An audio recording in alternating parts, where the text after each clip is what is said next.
Thank you, Paul. It is time to take a coffee break. Hey, I just found the photo. I was about of to the tomato. say, before we get there, I would like to say, Karen, I cannot stand with you on this one. Jamie's I'm showing pictures. are a mess.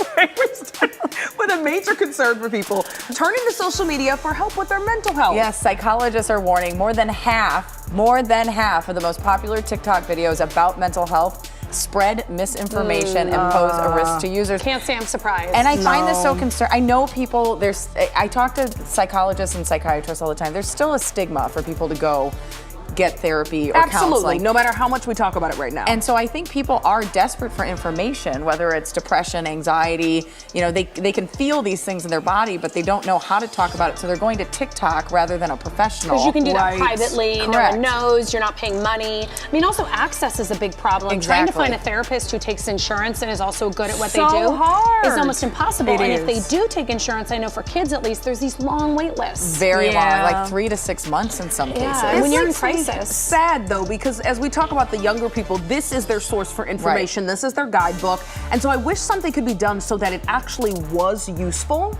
because this is what they like to look at and read. And they believe it to be true. Right. I have some family members. I've done extensive therapy. Yeah. They have not.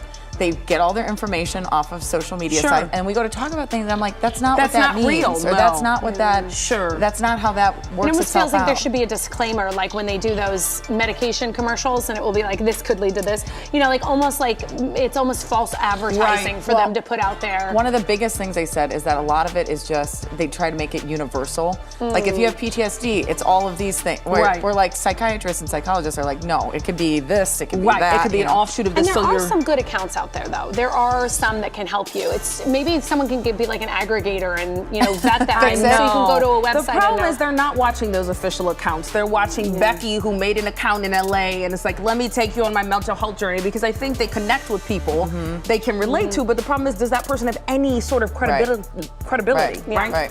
Okay, we usually associate classical music, of course, with an older crowd, but this is a positive about social media. It's making it more popular with young people. Oh, really? Young classical musicians are taking the internet by storm, amassing huge followings on social media. I have found some that had hundreds of thousands. I found some that had over 1 million.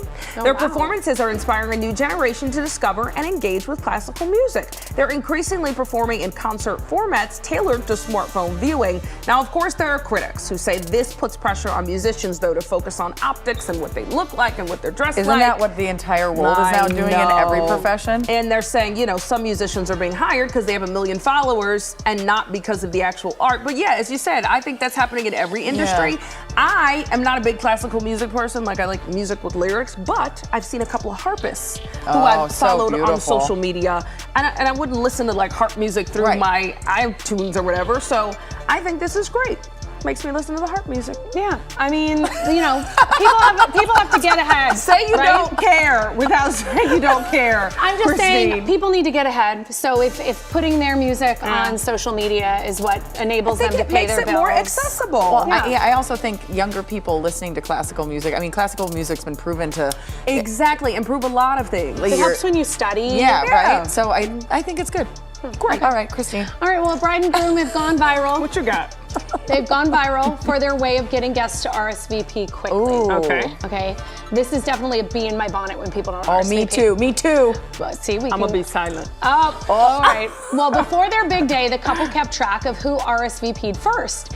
And then they rewarded those who were first with also being first in line at the wedding buffet. The woman who RSVP'd first to the couple's wedding not only got to eat first, they let her announce the bride and groom at the reception. Stop it. That's hilarious. This went viral. What people were saying is you should put on the invitation. We're keeping track of who RSVPs first. So funny. You get to eat first because there's nothing worse than you've been like sitting at a ceremony and it was hot outside. Yes. You come in and you're hungry and you're tired and maybe you've had some booze and then you're like the last table to get up and get the food, and then all the good stuff's gone. Right. So if you do this, Then this just RSVP. I mean, look, the other thing, I think so many people don't RSVP these days, which I don't understand. It's so easy to do now. It's not even like you get the paper card where you have to make the phone call or email or what. You just click on it. You just click. Now, sometimes people can forget. I get that, and then they'll send like you a reminder. But I often see on like invites I get at the end, like the day before when I go in to get the address, I'll see there's like 12 people who've not yet responded, and I'm like, come on. I know. How do you meal plan? Make sure you've got enough. I try my very best. Oh, is that why you were silent, Sheba? Are you going to be last in line for the buffet? No, I'm a viber. You know, what if the vibe is not right for the day? Okay, well, when you get there and there's no food for you, you can just vibe your way through. Yeah, there you go. There you go. All right, that's today's coffee break. Now you can get your Kcal news, weather, and live stream all in one place on the CBS News app. Download it free today.